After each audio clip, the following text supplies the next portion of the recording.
강혜신의 오늘의 미국. 대선 예측에서 노스트라다무스로 알려진 앨런 리트먼 교수가 카멜라 해리스 후보가 차기 대통령이 된다고 예상했습니다.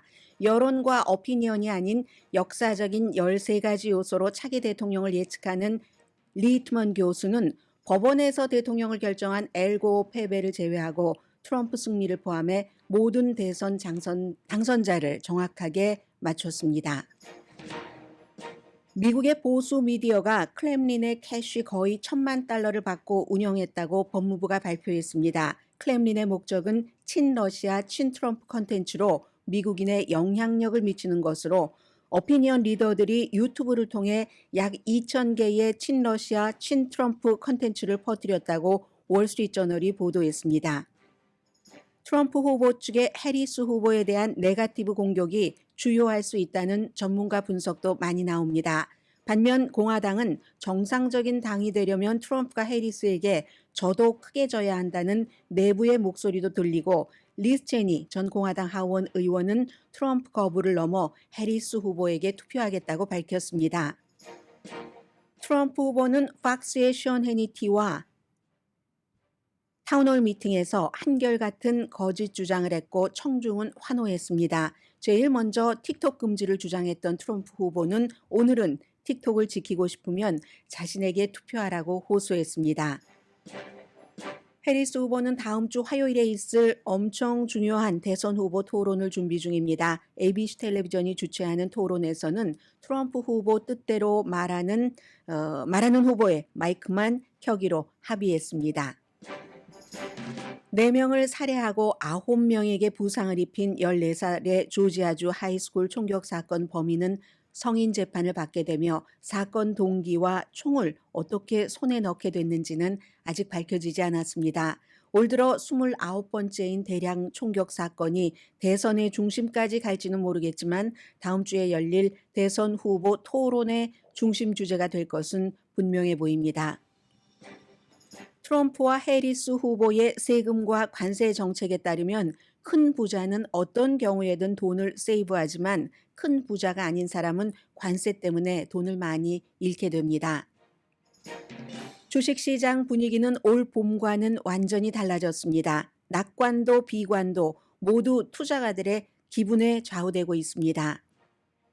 일론 머스크가 스스로 자신은 어느 국가보다도 파워가 있다고 말하는 것은 타당성이 있습니다.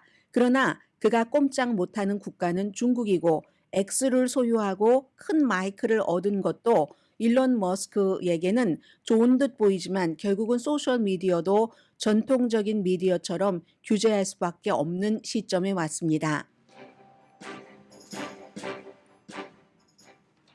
네, 여러분 안녕하십니까? 오늘의 미국 강혜신입니다. 지금 그 헌터 바이든 대통령의 아들이 이제 법정에 들어가면서 세금과 관련해서 아마도 그 재판을 피하고 싶어 하는 어떠한 그 제안을 하는 것 같습니다. 저도 지금 자막만 보고 여러분들께 말씀을 드리는데 이제 오늘부터 이제 이 재판이 중요하고 그리고 이제 트럼프 후보도 마찬가지로 의사당 폭동 사건에 관련돼서 뭔가 그 재판이 있기 때문에 그런 일들은 이제 뭐 결과만 여러분들께 알려드리면 될 것 같고요. 오늘 금요일처럼 생각되는 목요일입니다. 왜냐하면 제가 여러분들께 재밌는 내용을 먼저 전해드리려고 합니다.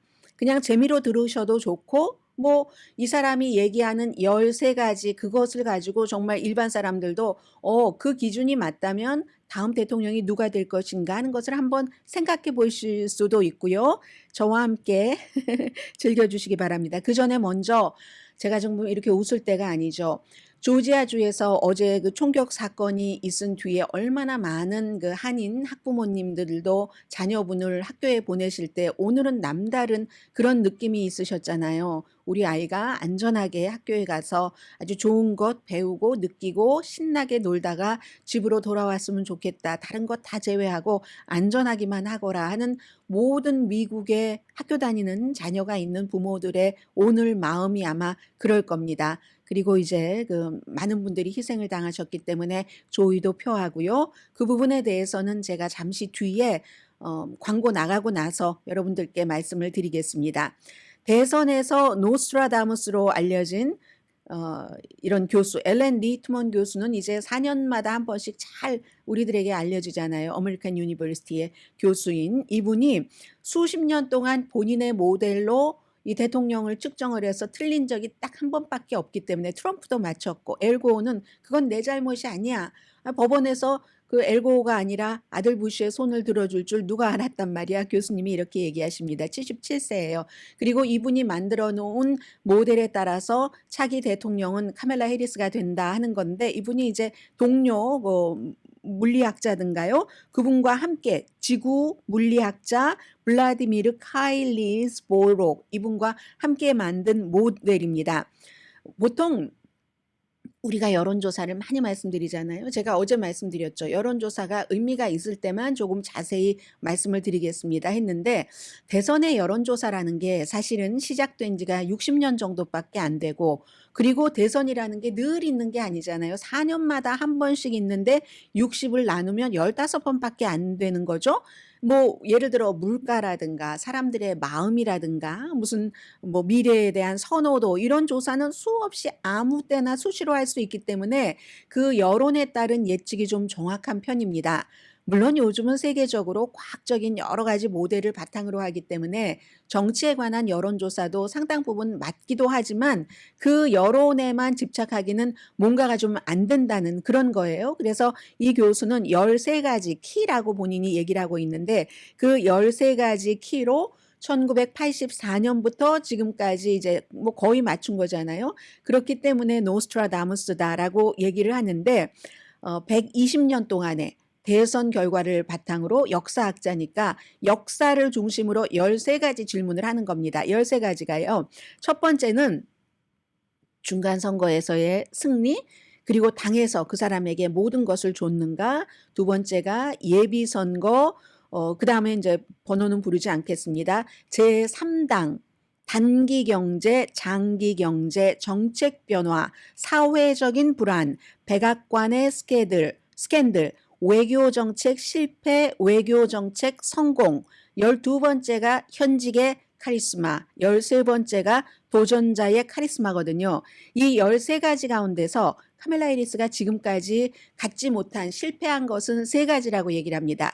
13가지 가운데서 6개를 충족하지 못하면 이제 현직으로서는 당선되기 어렵고 그리고 이제 도전자는 그렇게 돼야지 당선이 될 가능성이 있는데 카멜라 해리스가 3가지 안 되는 것은 첫 번째죠.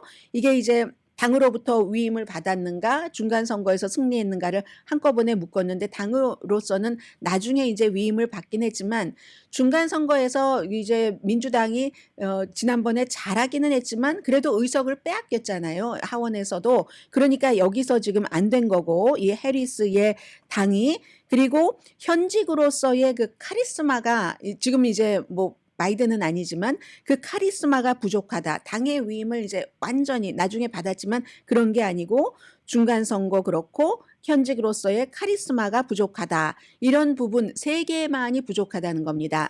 물론 그 외교 정책과 사회 불안에 대해서도 얘기를 할 수가 있는데 외교 정책이라는 것은 오늘도 뭐 네타냐후 얘기가 나오던데 가자의 불안이라든가 이런 것들이 어떻게 될지 변수는 되죠.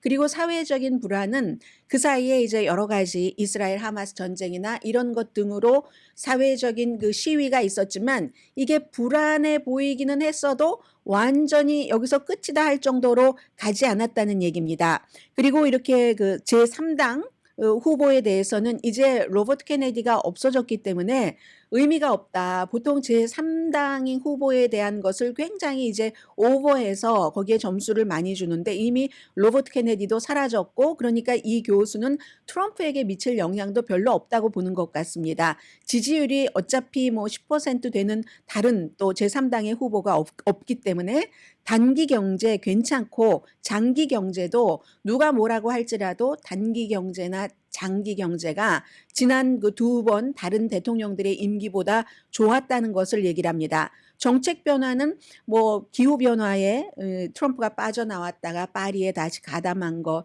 그리고 그 사이에 사실은 바이든 대통령이 한 것도 많습니다. 칩스 법안을 통과시킨다던가 인프라 법안 이런 거 이제 초당적으로 통과시켰잖아요. 인플레이션 감축법 같은 것.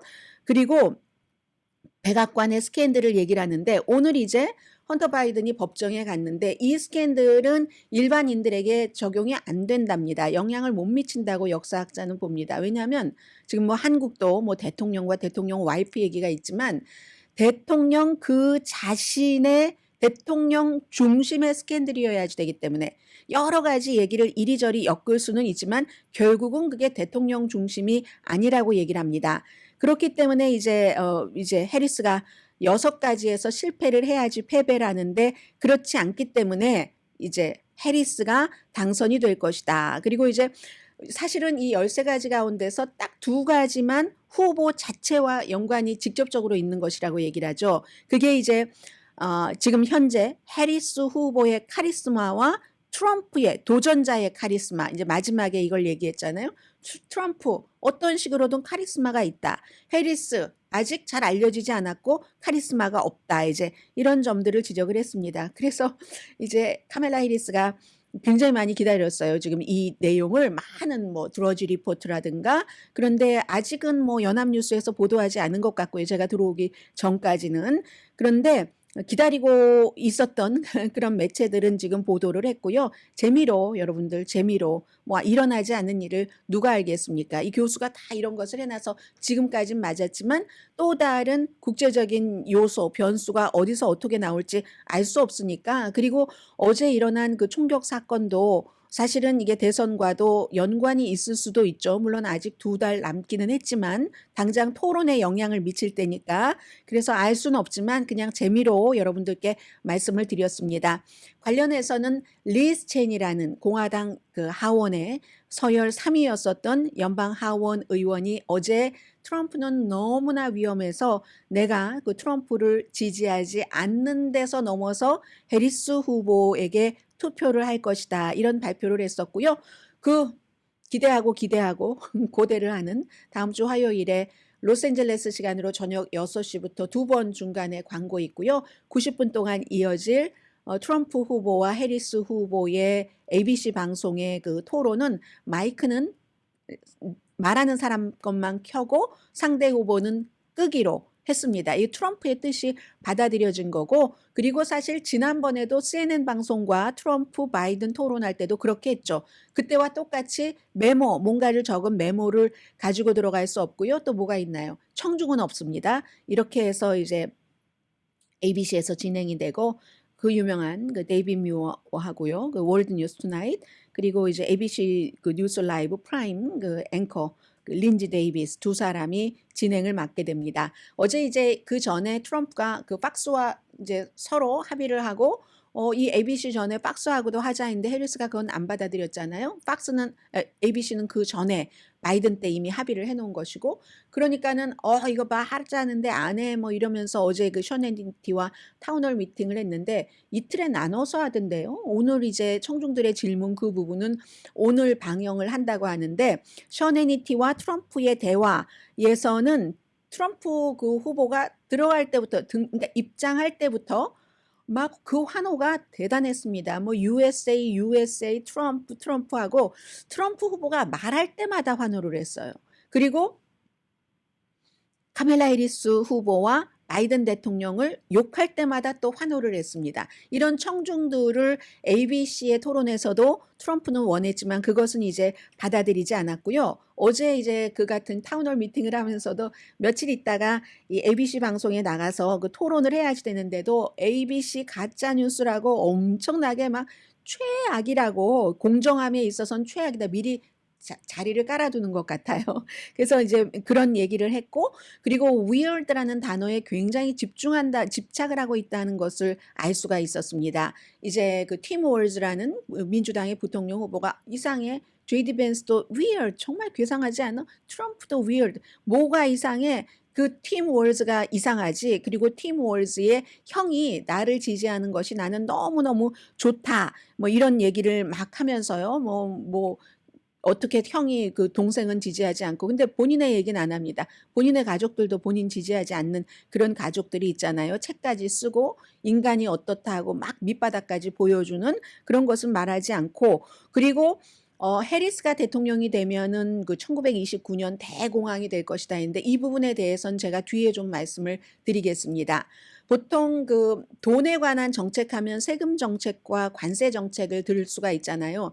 다른 것들은 지금 두 후보 모두 그냥 두루뭉실하게 하는 그런 타이밍인데 세금 정책과 관세 정책은 어느 정도 그 내놨기 때문에 그로 인해서 실생활과 연관되는 그런 것만 저는 앞으로 정책도 연결을 해서 전해드리겠습니다. 보통 우리들에겐 그럼 그게 돈이 나한테 플러스라는 거야? 마이너스라는 거야? 그 수입에 따라서 그 얘기는 뒷부분에 전해드리겠고요. 대공황 뭐 이 얘기가 나왔으니까 말씀을 드렸고요.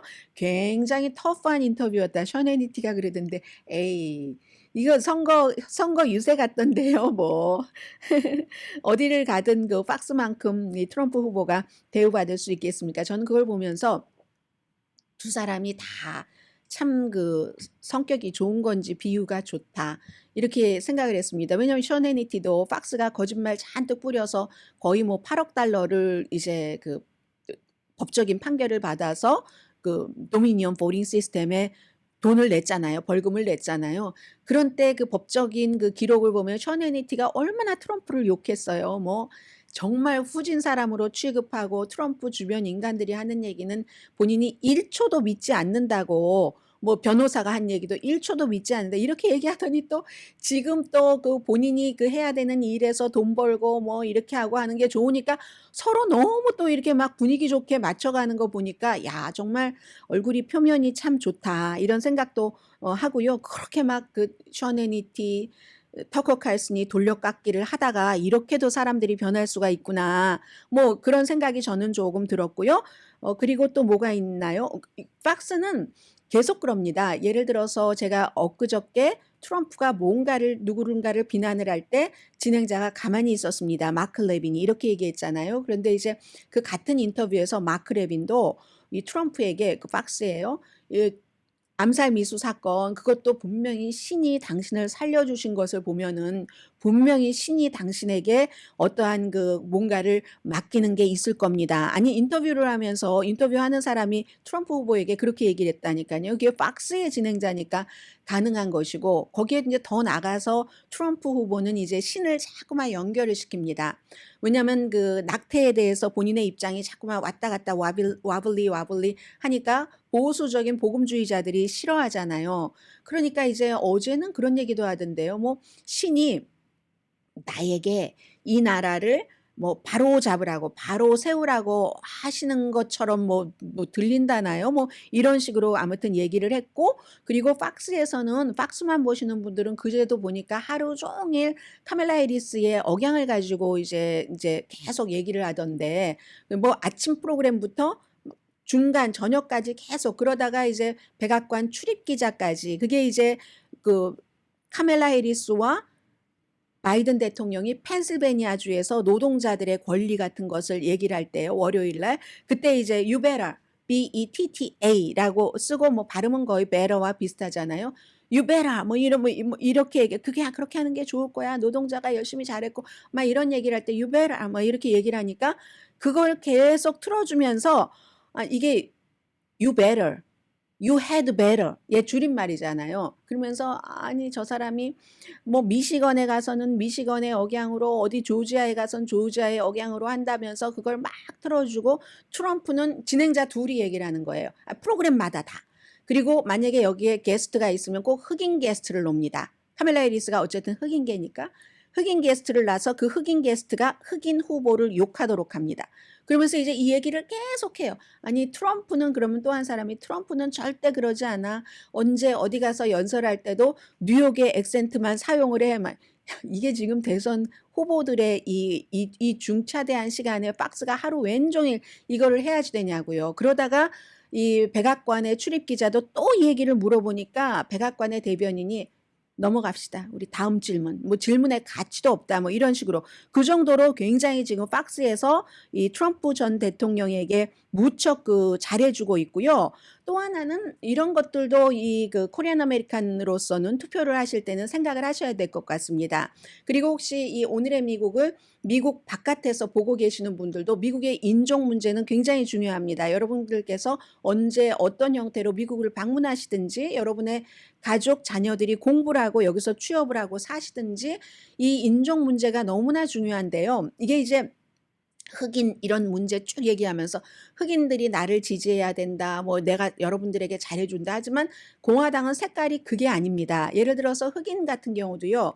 지난번에 흑인 그 저널리스트 협회에서 트럼프가 인터뷰하면서 ABC의 기자가 트럼프에게 질문을 터프하게 했다고 많은 트럼프 측으로부터 비난을 받았을 때 그 기자를 욕한 기자도 팍스의 흑인 앵커입니다. 그 유명한 박스의 유명한 흑인 앵커고요. 이런 식으로 하면서 전당대회만 보면 알 수 있죠. 여러분들께 말씀드렸던 것처럼 전당대회라는 것은 우리 당이 앞으로 어떻게 가겠습니다 하는 그 그림을 보여주는 거잖아요.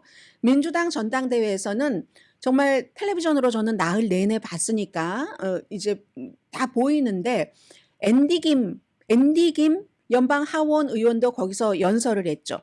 이 민주당의 전당대회와 공화당의 전당대회의 가장 큰 차이점을 유권자, 이 소수인종 유권자의 입장에서 본다면 전 세계의 다른 나라에 살고 계시는 백인이 아닌 유권자의 입장에서 본다면 공화당의 전당대회는 너무나도 백인들의 잔치였습니다. 거의가 백인이었고 특히 이제 VIP 박스에는 뭐 완전 백인과 그것도 플러스 트럼프의 가족들, 나머지도 대의원들도 전부 백인이었거든요. 우리는 이런 당이야. 이런 것을 위하는 당이야 라는 거고 그에 비해서 민주당의 전당대회는 너무 인종이 다양했습니다. 올해는 더 다양했던 것 같아요. 제가 maybe 앤디 김 그 하원 의원이 거기서 연설까지 해서 그렇게 느꼈는지는 모르겠습니다만은 그것을 여러분들께서는 꼭 보셔야지 될 것 같습니다. 여러분들의 자녀나 손주가 있다면 어쨌든 뭐 투표를 하시더라도 알고는 계시라 하는 뜻에서 아무튼 말씀을 드렸고요. 그리고 트럼프 후보가 거짓 캠페인을 굉장히 많이 하는데 이게 사실은 주요하다는 겁니다. 이 내용은 그리하여서 뭐 당선될 확률도 있을 수도 있고 없을 수도 있고 이코노미스트가 심층 보도를 했는데 여기까지 끝내려고 했는데 너무 길어지니까 이건 이제 잠시 뒤에 전해드리겠습니다.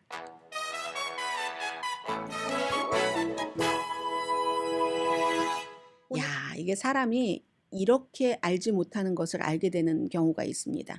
본인이 철떡같이 믿고 있었던 것을 그게 참이라고 믿으면 안 되는 것도 있네요. 제가 이어폰을 이게 제가 늘 하는 이어폰이 아니거든요.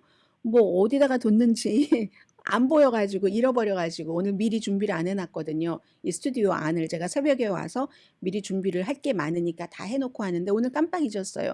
그래서 이제 그 유지승 앵커 끝나고 스위치 할 때 제가 준비를 하다 보니까 급해서 그런지 그 여기 있네요. 꼭 이러더라니까요. 이어폰이 안 보여서 빌려달라고 했어요. 제가 유지승 앵커에게. 그랬는데 제 것을 꽂았을 때는 항상 쇠하고 쏴하고 하는 소리가 무척 많이 났거든요. 어제 방송 끝나고 제가 저 뒤에 방송을 하는 그 브라보 마이 라이프의 그 심효나 국장 그리고 이제 선우 씨 이 두 분께도 물어봤어요. 우리 마이크가 좀 쇠한 거 아니야? 이랬더니 별로 그렇지 않다는 식으로 얘기를 하는 거예요. 근데 제가 이어폰을 제 것이 아니라 유지승 앵커 것을 끼니까 굉장히 소리가 부드러운데요. 야, 이리하여 내가 알고 내가 믿고 있는 것이 다가 아니라는 것을 또 한 번 확인을 한 오늘이 2024년도 9월 5일입니다. 자, 이런 마음을 가지고 선거 방송도 해야지 되겠네요. 잠시 뒤에 뵙겠습니다. 라디오 서울 방송 오늘의 미국 듣고 계십니다. 네, 제 이어폰이 조금 더 샤한 소리가 나네요.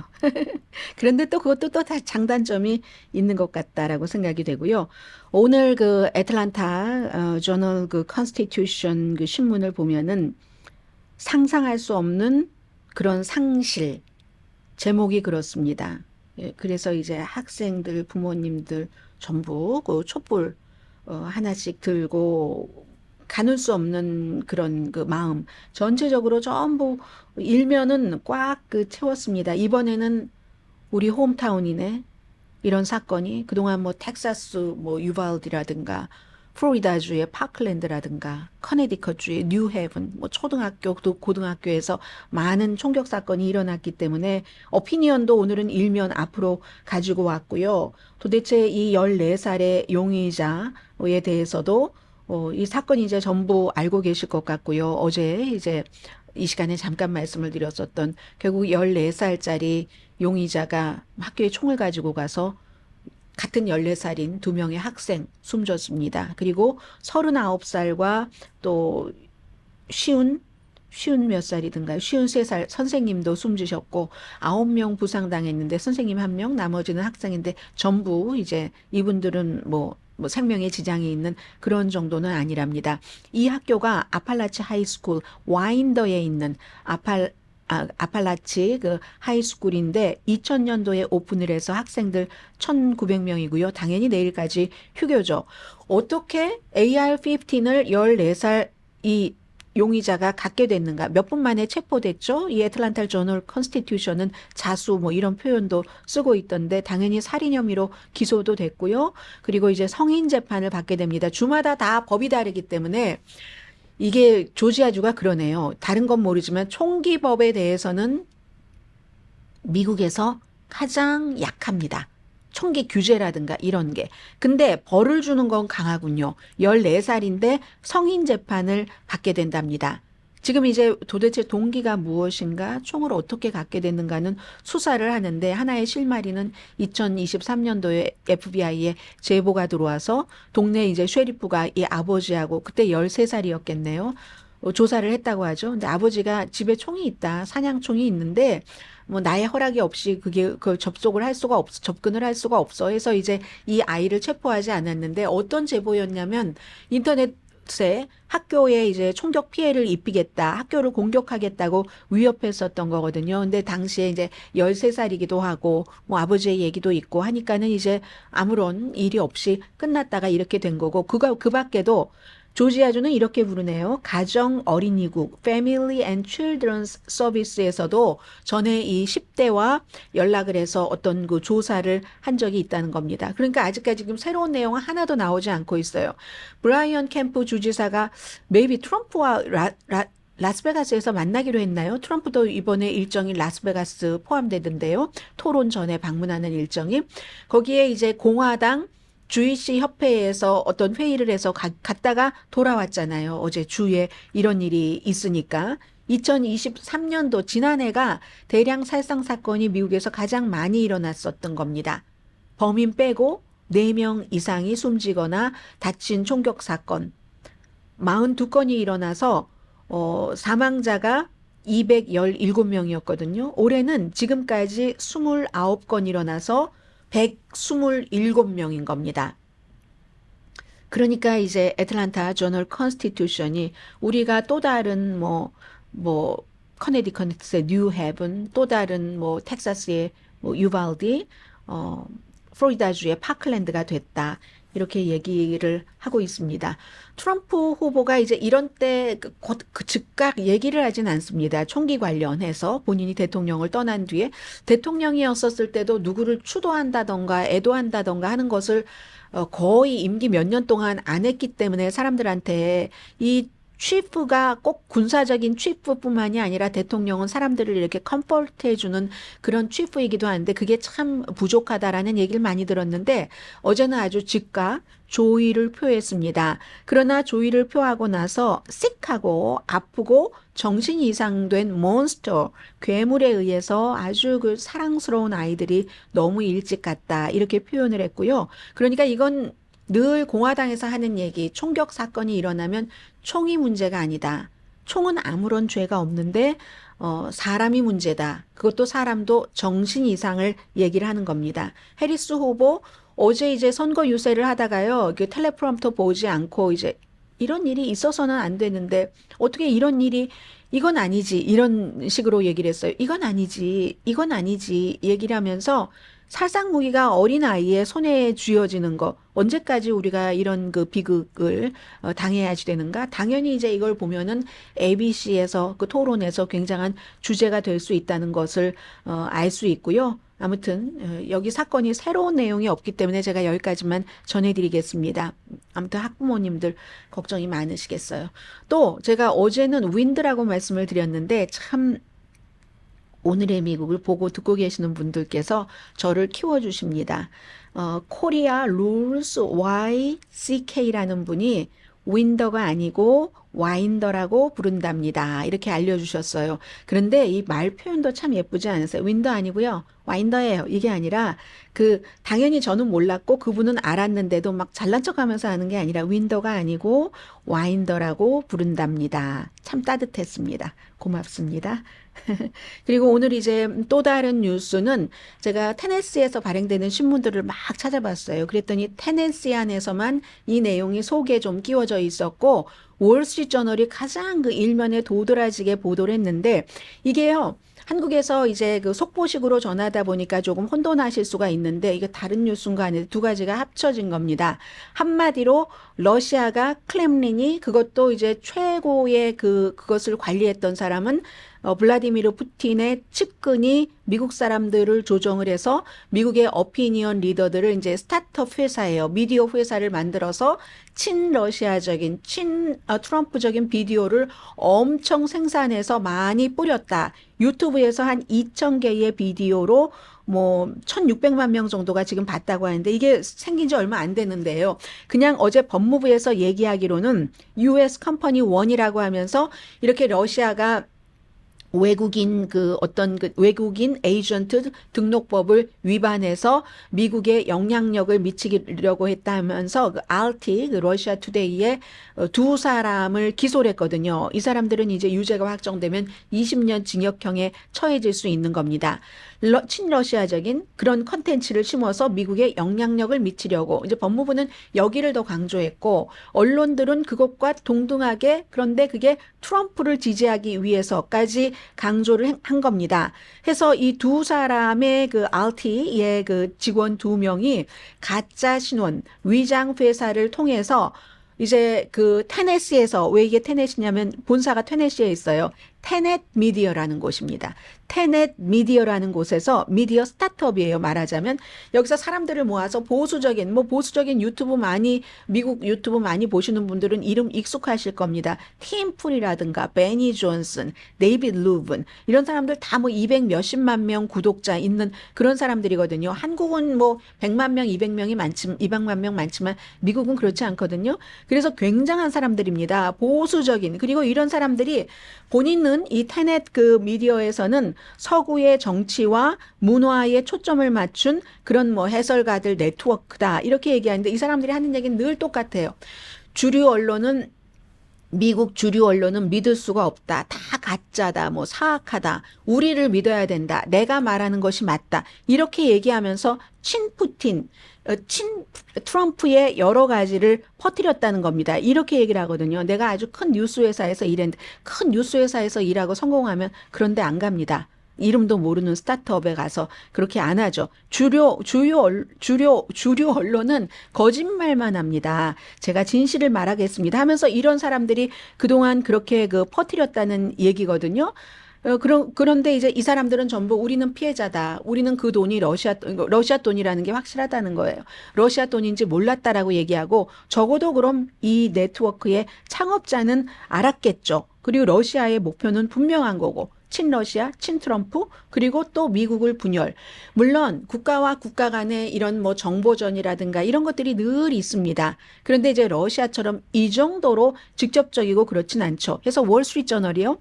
일면에 클렘린이 미국 대선 선거 결과에 영향을 미치려고 트럼프가 당선되도록 도우려고 블라디미르 푸틴의 측근이 직접 개입했다.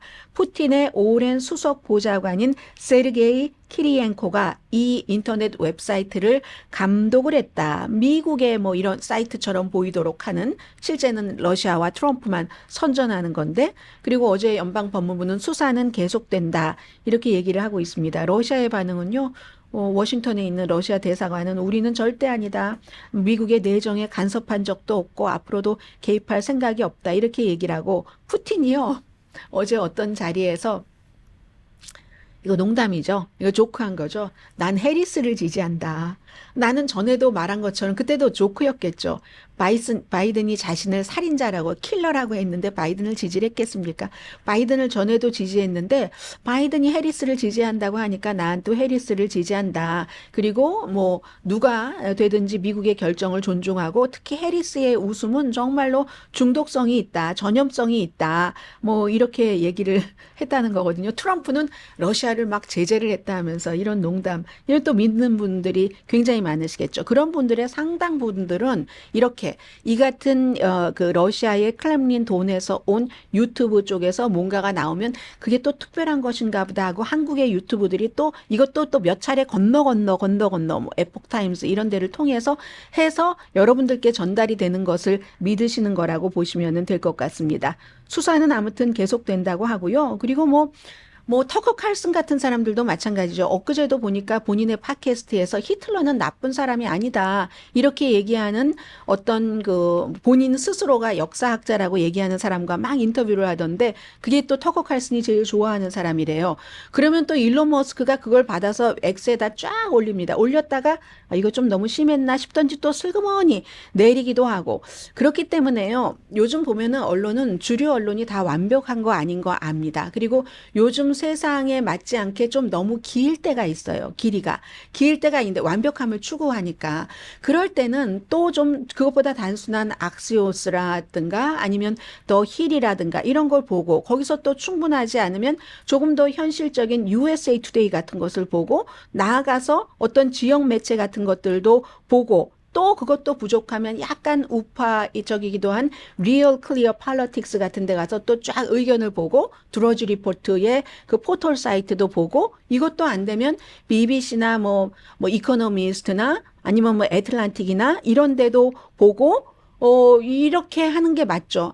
이 모든 것을 다 한꺼번에 보면 그게 제일 좋은 거고요. 그렇지 않고 이렇게 이상한 데서 유튜브에서 퍼져서 이걸 또 뉴스맥스가 봤거든요. 팍스가 봤거든요. 브레이트바트가 봤습니다. 에폭타임스, 원아메리카 네트워크 이렇게 해서 이제 불량식품에 중독되는 거죠. 자, 여기까지 전해드리고요. 잠시 뒤에 뵙겠습니다.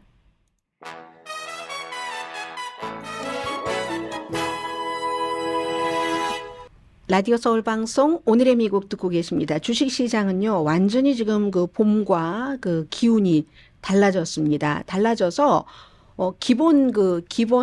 기반이 달라졌다고 할까요? 호황을 그동안 주도해 왔었던 것이 여러 면으로 낙관주의였잖아요. 그런데 그런 뭐 인공지능을 중심으로 한 낙관주의라든가 이런 것들이 사라져서 예를 들어서 지난해보다 뭐 2배 이상 매출이 올라가서 그런 보고서가 나와도 그 정도의 블록버스터조차도 투자자들을 달래지 못하고 엔비디아 같은 주식값이 막 팡팡 내려가잖아요. 오늘도 주식시장 엄청 많이 내려가고 있거든요. 그리고 투자가들이 지금 국채 사들이는 것 보고 금 사들이는 거 보면은 이게 가을이 조금 힘들 수도 있겠구나 하는 것도 짐작을 할 수 있는 겁니다. 지난번에도 한번 이렇게 팍 며칠 내려가고 회복이 됐었을 때는 일본의 이자율 문제가 있었고 그때는 그럼에도 불구하고 금 같은 것도 뭐 사지 않았었고 있는데 이번에 보면은 이게 이제 충격적인 결론이라고 표현하시는 분들이 많은데 주가가 사실은 아직도 이제 사상 최고치에 가까운데도 불구하고 이렇게 되는 것은 계속 요즘 내려가고 있고 하는 이런 분위기는 그 주가를 엄청나게 올 봄에 올렸었던 그 열광이라고 할까요? 극도의 열광 같은 것은 사라진 거다. 투자가들은 더 이상 이제 그 상반기 에 있었던 황홀한 그런 기분에 있지 않다. 이 정도는 이제 각오를 하셔야 될 것 같고요. 그러다가 이제 또 뭐 바운스 할 수도 있고요. 그리고 이제 경제에 대해서는 해리스 후보가 제임스 카빌이라는 클린턴을 대통령을 만든 사람이 얘기를 하기를 바이든과 좀 정책 구분이 있어야지 된다 하는데 뭐 지킬 것은 지켜나가면서 그런 그 좀 조언을 좀 따르는 스타일인 것 같아요. 해리스 후보는 지금 뭐 그 안에 바이든 팀이 있고 본인이 데리고 간 팀이 있고 선거본부에 그리고 오바마 팀들이 들어가서 많은 것을 이제 이렇게 하고 있잖아요. 해서 바이든 후보보다 이제 기업에 대해서 굉장히 좀 친화적인 어제 이제 스몰 비즈니스 세금 감면을 10배 늘린다. 5천 달러에서 5만 달러로 이런 것도 발표를 하면서 규제 같은 거 없앤다는 얘기를 했고 세금에 대해서 좀 말씀을 드리겠습니다. 누가 선거에서 이기던 바이든 해리스 상관없이 바뀌어야지 되거든요. 왜냐하면 2017년도에 트럼프가 해놨었던 것을 지금 갱신하는 시기가 내년인 겁니다. 그래서 기본적으로는 뭐 알고 계시는 것처럼 트럼프 후보는 부자와 기업에 큰 도움이 될 세금 변화를 제안을 하고 그리고 관세에 대해서 물건값이 인상되는 것하고 해리스는 중간층 사람들의 세금은 줄이고 부자와 기업 세금은 올리고 새로운 관세에 대해서는 뭐 특별하게 뭐 이걸 제한한다 뭐 그렇다고 뭐 안 한다 올린다 이렇게 특별하게 얘기한 것도 없어요. 세금은 트럼프 후보가 그리고 팁 이런 것은 이제 두 사람 다 팁에 대한 세금은 없앤다고 했고 말씀드리는 것처럼 의회가 승인을 해줘야지 되는 거고 주마다 다 달라서 이건 반대가 굉장히 많습니다. 아무튼 트럼프 후보는 모든 세금을 다 확장하고 싶어 합니다. 그래서 법인세율을 지금의 21%에서 15%로 낮추기를 원하고 본인이 대통령 딱 들어갔을 때 35%에서 지금 21%로 낮춘 거잖아요. 이걸 또 15%로 낮춰서 영원히 그렇게 하겠다. 그러면 기업이 성장하고 그러면 기업 안에서 일하는 사람도 도움이 된다 하는데 이게 이제 펜실베니아 그 펜버튼 그 예산 그 조직에서 한 거 보면은 트럼프의 계획은 10년 동안 5조 8천억 달러를 추가로 빚을 진답니다. 5조 8천억 달러를 해리스 후보는 연봉 40만 달러 이하에는 그 2017년도에 조금 줄어들었던 거 그대로 두고 그 이상 버는 사람에게는 세금을 올리는데 그러면 그 이상 버는 사람한테 세금을 올려서는 지금 본인이 제안한 것 있잖아요. 자녀 양육, 세금 공제 등등의 비용으로 쓰고 이렇게 해도 아주 초고속 부자에게 세금을 물게 해서 얻는 돈으로 뭔가를 상쇄를 하는데도 10년 동안 1조 2천억 달러 빚을 초과한답니다. 1조 2천억 달러, 트럼프는 5조 8천억 달러 연방 빚을 추가를 한다는 거죠. 왜냐하면 또 해리스는 법인 소득세를 28%까지 지금의 21%에서 올리기를 원하니까요. 관세는 지난 10년 동안 민주당과 그 공화당이 전부 자유무역 그 패러다임에서 벗어나서 이게 관세라는 것이 원래 목표가 물건값 올리는 겁니다. 해외에서 수입한 물건값을 올려서 미국에서 물건을 만들면 물건값이 비싸잖아요. 노동법 등등에 따라서. 그래서 물건값을 맞춰줘서 미국 거를 사게 만드는 게 그게 사실은 관세입니다. 트럼프는 모든 외국 상품 관세 10%에서 20%로 중국 수입품은 60%. 해리스는 트럼프보다는 관세를 조금 제한적으로 하고 있거든요. 그래서 관세를 지지하는 이 트럼프에 의해서 결국은 쭉 하면은 세금과 관세를 다 포함해서 계산해 보면은 소득이 8만 달러 중산층 가구는 트럼프의 계획에 따라 세금 공제하고 1,700달러를 얻고 해리스의 계획에 따라선 2,200달러를 더 버는데 소득이 1,400만 달러 이상인 상위 0.1%는 트럼프 아래서는 37만 7천 달러 세이브하고 해리스 아래서는 16만 7천 달러를 잃어버린답니다. 그리고 관세에 대해서는 실제로 해리스 것보다는 트럼프 것이 중요한 거죠. 물건값이 올라가기 때문에 큰 부자들은 이미 세금 감면해 주는 거에서 너무 많이 돈이 늘어나니까 관세에서 하는 것을 다 이렇게 추가하고도 플러스가 되고 가난한 사람들은 세금에서 조금 혜택이 있다 할지라도 관세에서 1년에 뭐 거의 4천 달러를 더 내야지 된다고 하잖아요. 그러니까 마이너스가 된다 하는 얘기입니다.